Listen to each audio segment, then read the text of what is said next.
Hello all, welcome to Gonomics. Today I will be showing you how to install your Power Grommet.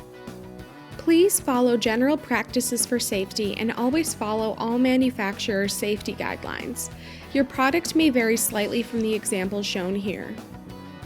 First, unscrew the large nut attached to the Power Grommet.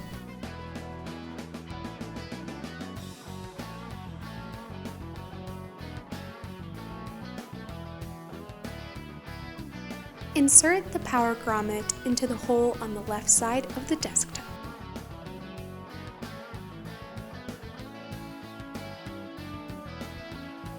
Adjust the Power Grommet until it is in the desired position. From the underside, slip the cord through the large nut and screw onto the Power Grommet.